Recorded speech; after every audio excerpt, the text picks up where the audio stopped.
Ces deux naturalistes amateurs n'arrivent pas à y croire. C'était à quelques mètres de moi, là, elle devait être à 5 mètres. Ils ont réussi à prendre 2 jours des photos et vidéos de loutres. Un exploit, car ce mammifère a appris à se méfier des hommes et à se cacher pendant la journée. Un petit carnivore de retour dans toute la Bretagne. On voit avec les pièges photos qu'il passe presque tous les jours par ici.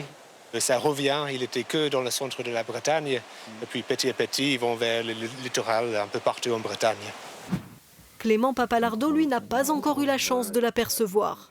Garde dans cette réserve naturelle de Camargue, il la guette.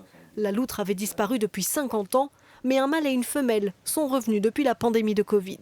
Ça fait vraiment pas une petite larme presque de se dire que le super prédateur, le haut de la pyramide est revenu. On se tire un peu la bourre pour savoir qui c'est qui va l'avoir en premier. Ouais. Chassée pour sa fourrure, la loutre, aussi appelée petite panthère des eaux, très présente après la guerre, avait quasiment disparu 40 ans plus tard. Devenue espèce protégée en 1981, elle revient depuis sur tout l'ouest et le centre, avec un signe bien distinctif pour la repérer.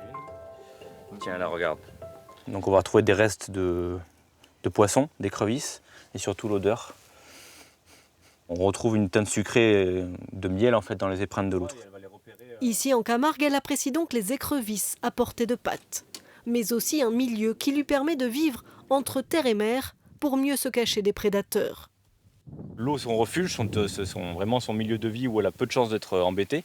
Donc elle va se servir de ça, de ces canaux qui lui servent vraiment d'autoroute pour se déplacer dans tout l'habitat et profiter de la ressource et de la tranquillité du site.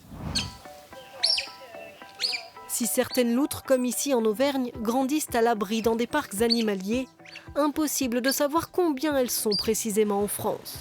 Mais un peu partout, les scientifiques, comme sur une scène de crime, traquent leurs traces. Ici à Montpellier, recherche de crottes, pièges photographiques. Une demi-heure de pompage là, 30 litres à peu près, c'est ça?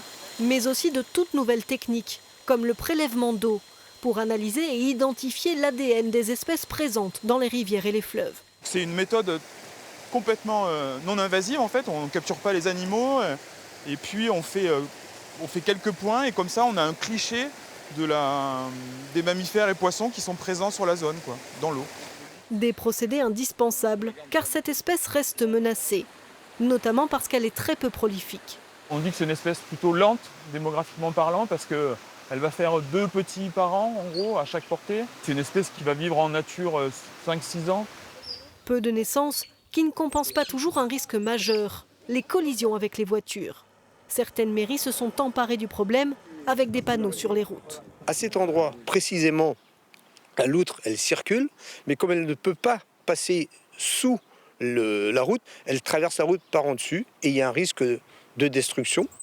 Un risque de destruction aussi avec la pollution des eaux, car la loutre d'Europe est une espèce sentinelle, capable d'indiquer à l'homme si son milieu aquatique est sain, mais aussi la première victime de toute dégradation par des substances toxiques.